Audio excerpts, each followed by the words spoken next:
Segmentation is one of those things that sounds like the answer to everything. The right message to the right person at the right time. That's the dream, right? But there's a version of segmentation that actually hurts your email program. I want to talk about when segmentation stops helping and actually starts getting in the way. I'm Laryssa Warstick, and for a decade with my agency, Joy Joya, I've been helping women-focused, product-based e-commerce brands grow with more intention, creativity, and clarity. We ditch the marketing formulas that don't feel like you and build strategies that actually connect. Don't get me wrong, I'm a segment stan. Smart segmentation is one of the most powerful things you can do for your email program, but the conversation around it is almost always one directional. More is better, more targeted, more personalized, more specific. But at a certain point, that does stop being true. There's a point where segmentation starts working against you.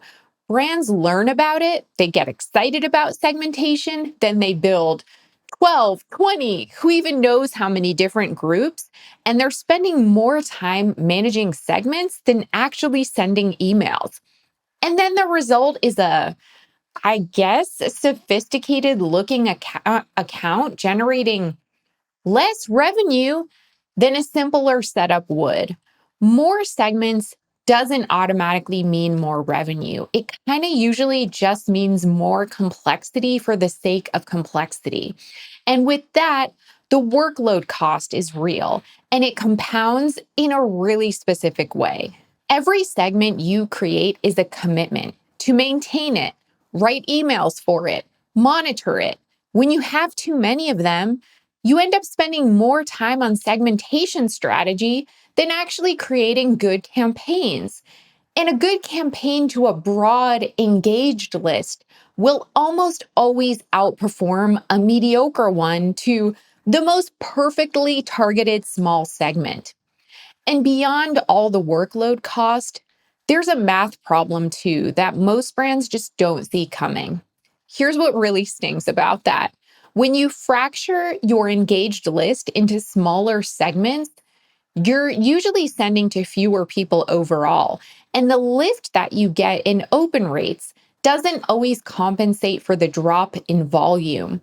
For most brands, more emails to the more engaged people outperforms fewer, fancier emails to smaller groups.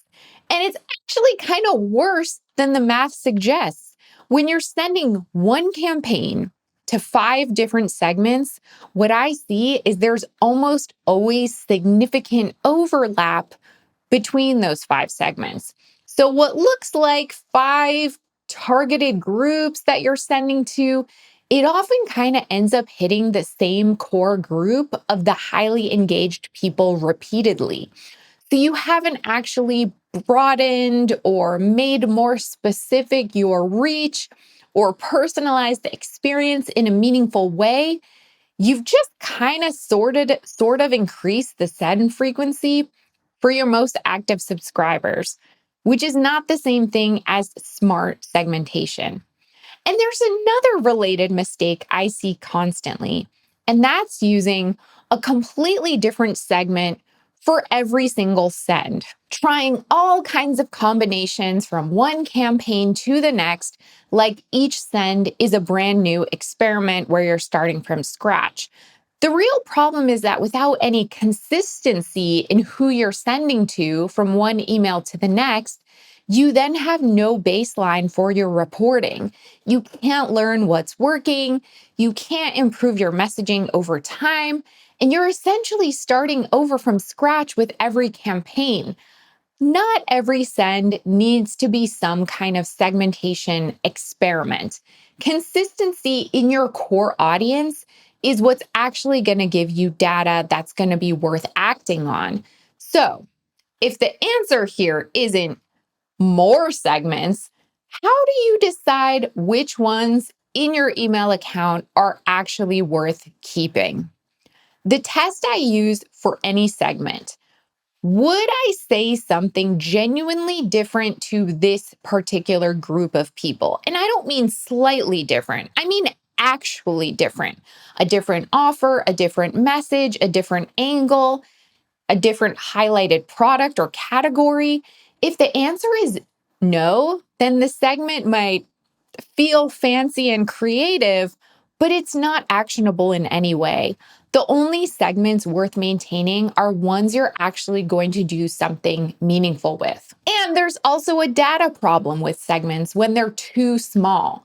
When you're sending to a few hundred people, you probably don't have enough volume to understand what's working. You can't test meaningfully. You can't read the results with any confidence.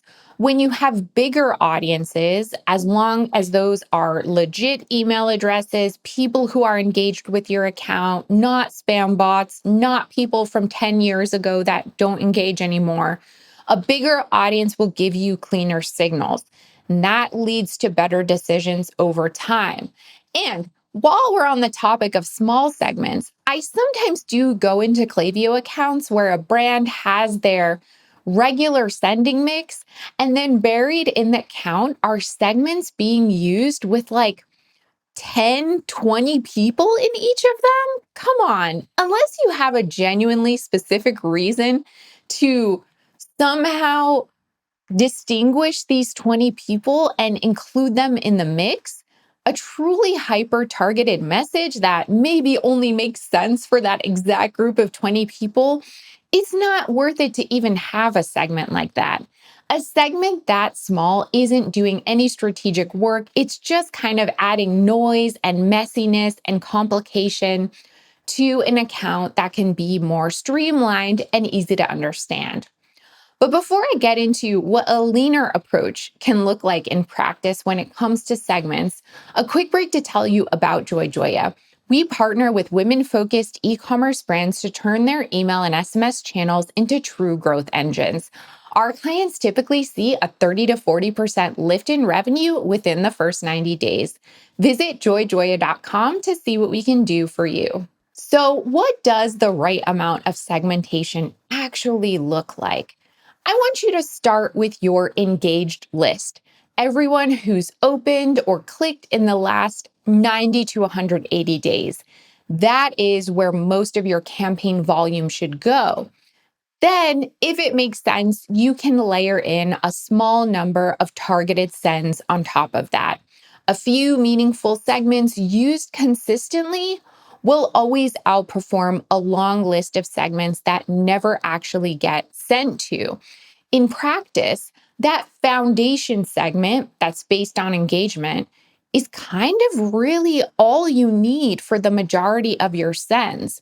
Everyone who has engaged with your emails or your website within that window, like I said, 90 days, 180 days, that's going to depend on your list size and sending cadence. Those are your people. That's who you should be talking to consistently. And then every once in a while, when a specific send warrants it, layer on one more segment. Like if you're covering a new product drop or a specific category, add a product or category interest segment on top of your engaged base. Are you sending something more exclusive? Layer in your VIPs. The layering should be additive. It refines a specific send without replacing your foundation or turning every campaign into a different audience experiment.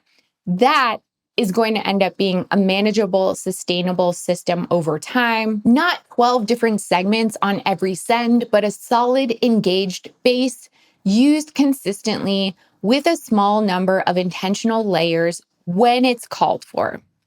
If you're sitting on a Klaviyo account with more segments than you can count, the audit is really simple here.